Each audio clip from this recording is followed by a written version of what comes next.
大家好，我係 Hannah。今日咧，我要自己整一個小賣部。咁咧，我咧就諗住空出呢個地啦。首先，我哋要空出呢塊地。哇！而家變咗啦，咁我哋而家開始整啦。我哋需要嘅材料係擺晒啦，一個垃圾桶，一個台啦，跟住呢度有全部嘢用。OK 啦，我哋而家開始。我哋首先要好多 bricks 啦，我哋仲要多一個窗，即係2個窗。咁咧，你砌咗咧就係咁嘅啦。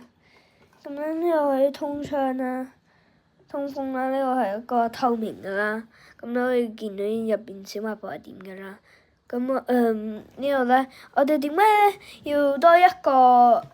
點解要多一個窗咧？係因為咧係俾方便咧俾嗰啲。而家繼續啦，得啦，我整咗一個架啦，好黑啦，跟住咧我呢度咧加固咗好多，所以搖都唔會甩噶，所以呢度會有少少，因為呢度後面冇經。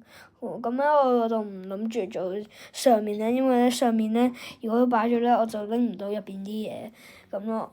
咁我哋咧就而家真係可以擺我哋啲物資入去。咁我哋而家就開始啦，繼續啦。咁咧我哋而家可以擺啲嘢啦。我啱啱揾到一個碟啦，一個 pan 啦。咁咧我哋開始啦。繼續啦！哇 ，special thing 啊！啱揾到一個 coder 啊！咁我哋陣間可以做勁啲啦，有支樽嘅嘢。我啱啱整咗一個擺 light 嘅，我揾咗啲條地固定，咁你可以睇清楚啲。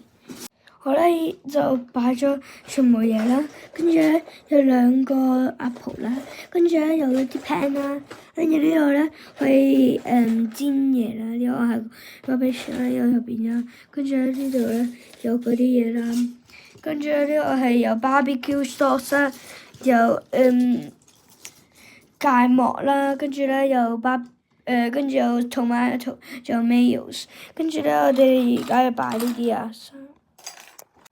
OK， 你而家再嚟啦，做完啦，咁我哋今集咧就改做嚟呢度啦，我哋下次再見啦，下集再見啦，拜拜。